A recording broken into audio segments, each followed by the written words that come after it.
na Jovem Pan News. Depois da passagem da candidata Simone Tebet no início dessa semana, hoje foi a vez de Ciro Gomes cumprir a agenda no Paraná. O primeiro compromisso do candidato à presidência pelo PDT foi uma caminhada com apoiadores, onde conversou com moradores da comunidade de Nova Esperança, no bairro Cajuru, aqui em Curitiba. Depois, Ciro Gomes seguiu para a inauguração do comitê do candidato ao governo do Paraná, Ricardo Gomide, que fica no bairro Alto da Glória. O candidato falou sobre a necessidade de criar estratégias voltadas para a recuperação da economia, citou inclusive um dos principais projetos de campanha, a Lei Antiganância, que propõe que haja limites nas taxas de juros que são praticadas aqui no país.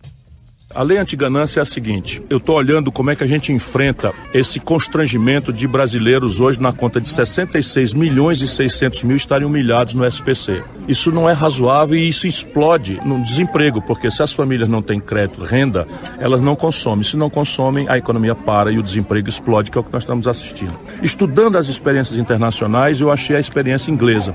Qual é? Você toma R$100 emprestado e qualquer que seja o prazo, quando você contratar, pagar R$200, a lei determina a quitação. O brasileiro hoje não sabe, mas ele toma R$100 emprestado e em um ano apenas ele está devendo R$400. Então eu quero colocar um limite em que o dobro do valor emprestado seja o limite legal para a dívida de todos os brasileiros. Ciro Gomes também falou sobre a necessidade de combater a miséria, a pobreza e a desigualdade no país. O meu projeto nacional de desenvolvimento tem um olhar para todas as grandes e graves questões brasileiras, mas eu quero começar com grande clareza abraçando a questão da miséria, da pobreza e da desigualdade no Brasil. Como essas pessoas que estão aqui numa ocupação, sujeitas ao frio, ao vento, à fome, ao desemprego, à doença, sem nenhuma infraestrutura, ameaçadas de despejo, são 14 milhões de pessoas no Brasil. E eu tenho um programa massivo de regularização fundiária urbana, né, o papel da casa, o papel do terreno, desapropriar, tirar a ameaça do despejo e fazer a infraestrutura desses bairros, saneamento, drenagem, microdrenagem, construção civil, recuperação e construção de moradia popular, porque isso também vai responder àquela grande meta do meu projeto, que é gerar 5 milhões de empregos em 2 anos. Olha, o pedetista aproveitou essa oportunidade aqui entre os paranaenses para pedir o apoio dos eleitores para o fortalecimento da terceira via. Se nós olharmos hoje os indecisos, aquela massa de brasileiros que está votando triste no Lula porque quer se ver livre do Bolsonaro, ou aquela massa de pessoas que se decepcionou com o Bolsonaro, mas ainda vota nele porque não quer ver de volta o Lula e o PT e toda a tragédia econômica e de corrupção que aconteceu, somos a maioria. Eu apenas estou pedindo, me dê uma oportunidade, nós temos 2 turnos. Você vota em quem, como você, não quer o Lula e o Bolsonaro. Se somos a maioria, nós vamos ganhar no primeiro turno. E é nisso que eu acredito. Não é que seja fácil, é que é possível e, mais do que tudo, é necessário. Porque a ciência da insanidade é você repetir as mesmas coisas e esperar resultado diferente. E o Brasil não aguenta mais isso.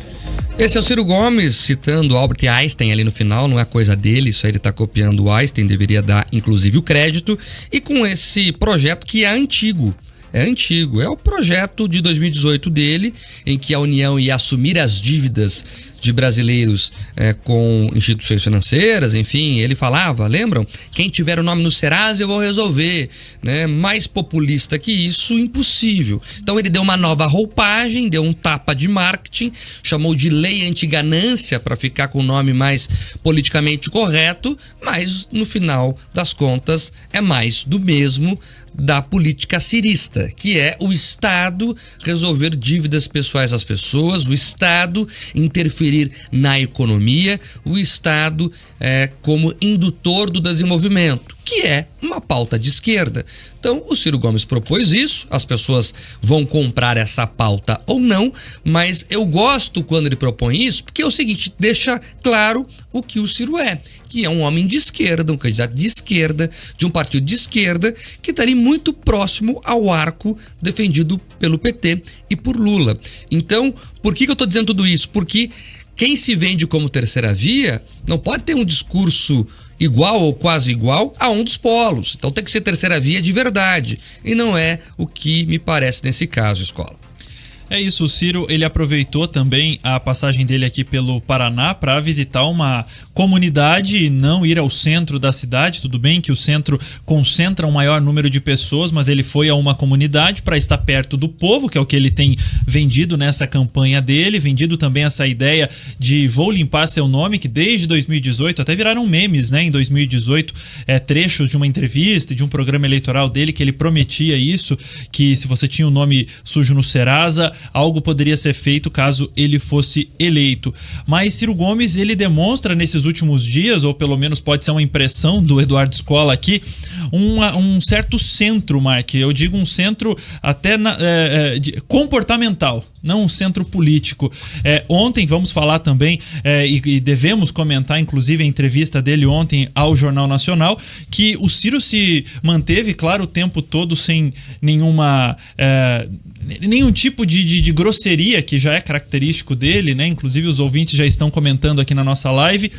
E ele também, claro, não foi tão achincalhado ou tão atacado, ou pelo menos confrontado, quanto o presidente candidato à reeleição Jair Bolsonaro. Então a gente vê um Ciro Gomes tentando furar uma bolha, que a gente não sabe qual é, mas como você disse, está mais perto do PT do que do PL. É isso. E veja, Escola, é uma proposta que não está no plano de governo dele, pelo menos ele não registrou ela no TSE. Ele disse que foi uma surpresa ontem. Ele preparou para o Jornal Nacional, exato. Faz parte do plano de marketing dele fazer essa bomba, digamos assim, explodir na entrevista dele do Jornal Nacional. Ele não explica em que momento do mandato dele, de um possível mandato dele, ele irá propor essa lei ao Congresso e nem como vai negociar aí a articulação com o setor bancário para reduzir essas taxas. É muito complexo isso. Ele precisa do Congresso e precisa negociar com o setor bancário para diminuir essa taxa. Ele disse só que vai fazer os 66 milhões de brasileiros que têm o nome no Serasa, né, o equivalente a de cada 10 pessoas, 4, né? Ter aí a solução para isso. Mas ele não deu detalhes algum. Então, me parece uma proposta meio megalomaníaca. Mas ele propôs, acho que ele vai ter a campanha toda para demonstrar como fará isso. E vamos acompanhar para ver como essa proposta vai se apresentar de fato. Mas até agora, é uma proposta jogada ali de repente, Escola. Não tem uma consolidação. Os pilares de como ela será levantada não estão claros. É isso aí, vamos registrar algumas participações em relação a esse assunto para a gente não passar tão à frente aqui no nosso RN Opinião. Olha só, o tio Valeta tá falando o seguinte: a visita do Ciro Gomes ao Paraná foi mais do mesmo, só faltou, é um deboche, hein, gente, ele ir na Caterpillar, que é uma empresa, né, fabricante de tratores aqui na região de Curitiba. E o Álvaro Veronês falando, Ciro, terceira via é piada. Falar ainda em terceira via soa até estranho, né, nessa altura do campeonato, né, Mike? Ao invés de ele tentar se colocar como uma opção, ele tenta ainda mostrar que a terceira via existe, essa terceira via que a gente já cansou de ouvir dos ouvintes, de comentar aqui que não tem nem fôlego, né? Não teve fôlego, não conseguiu decolar, e se decolou, caiu em algum campo aí descampado, em algum lugar descampado. Aí. Não existe. A terceira via era uma vontade de setores da mídia e também de parte da elite econômica brasileira que queria se descolar do passado de Lula e também não gosta do Bolsonaro. Então, tentaram inventar um candidato. Pela terceira via passaram Luciano Huck, Sérgio Moro, João Dória, Eduardo Leite. Eu fico até amanhã aqui falando os nomes. Então, vários nomes que não se consolidaram por motivos diversos. Então não existiu a terceira via e isso é fato. Aí o Ciro agora tenta recuperar esses setores, na verdade, Escola. O que ele faz ali é tentar recuperar esses setores, conversar com esses segmentos para se colocar como opção.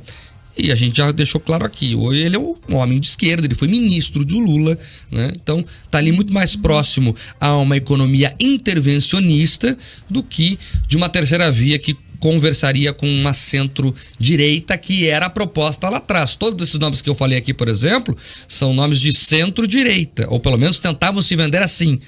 O Ciro está na centro-esquerda. E a esquerda, quando precisa mesmo, vota no Lula. Aliás, vamos fazer uma análise aqui mais profunda, escola. O Brasil está refém desse discurso da esquerda lulista há 30 anos. Toda a campanha é a discussão, o Lula é candidato ou não. Aí quando ele não é, quem é o candidato apoiado pelo Lula? Não é assim? Desde 89. Ele foi candidato em 89, em 94, em 98, 2002 ganhou a eleição. 2000 e na outra do Lula, 2006, né? 6, Reelegeu. Aí as outras duas próximas ele elegeu a Dilma. Na última eleição era a discussão se ele seria candidato ou se seria o Haddad apoiado por ele. E agora ele é candidato de novo. Então faz 30 anos que as eleições no Brasil giram em torno do Lula. O Ciro tenta desde 98, porque ele também não é novo nesse processo, desde 98 ele é candidato à presidência, tentar um espaço nesse latifúndio do Lula da esquerda, mas não consegue, sempre deu na trave. Vamos ver como é que ele vai nessa eleição. Falta apoio e empatia. Falta as duas coisas, mas, escola, o mais importante é que a esquerda é lulista, né? A esquerda não é coisa do Brasil. A esquerda, mundialmente, ela se organiza em nome de líderes, de pessoas, de CPFs. Olha para Venezuela, não tem lá o Maduro? Olha para Cuba, não tem lá a família Castro? Olha para a União Soviética, vamos voltar mais no tempo, tinha lá o Stalin. Então, todo país de esquerda, ele cultua uma pessoa. E aqui no Brasil é o personagem Lula. E isso é só você olhar para a história recente para você perceber. Então, é mais ou menos isso. Quer dizer que o Ciro está errado de ser candidato? Não, ele tem o direito de tentar conversar e tentar ganhar apoio.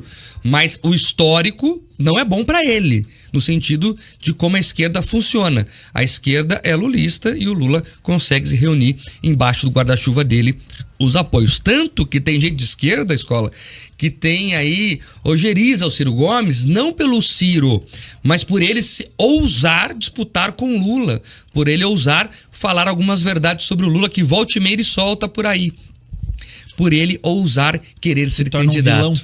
Um vilão da esquerda, né? Tanto que tem gente que acredita a ele a possibilidade de segundo turno. Se o Ciro não saísse, todo mundo ia votar no Lula da esquerda e o Lula ganharia o primeiro turno. O pessoal não perdoa ele ter ido lá para viajar no exterior. Ele foi para Miami ou para França, não lembro. Para Paris, né, eu acho, na campanha passada. Lembra que na segundo turno? O Ciro. Isso. Ele foi embora, o pessoal não perdoa. Virou isentão, né? Os petistas não perdoam. E assim é construída a narrativa de esquerda. Rapidamente, para terminar, já falamos demais sobre isso, mas você falou da entrevista dele no JN, ele foi verborrágico como sempre, né? Ele fala bem, ele é um bom orador. Agora, o que me chamou a atenção de verdade não foi a postura do Ciro, mas sim a postura dos apresentadores, escola. E aí vamos dizer aqui que nós falamos que iríamos comentar isso, inclusive. Bonner e Renato estavam muito mais calmos, né? Tomaram uma água com açúcar ali, visivelmente em relação ao Jair Bolsonaro. Então, foram muito menos incisivos, não perguntaram pro Ciro, por exemplo, por que ele disse que ia receber a bala a turma do Moro, como ele disse se alguém fosse lá no Nordeste, né, essa postura de coronel do interior.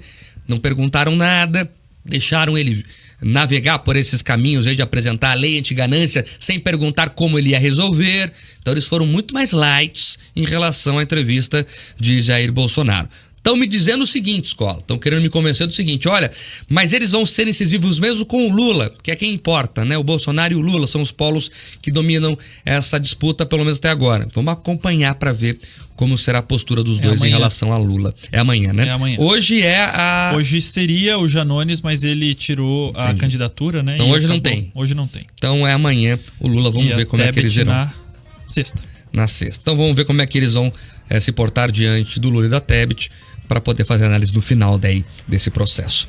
Agora 4h13.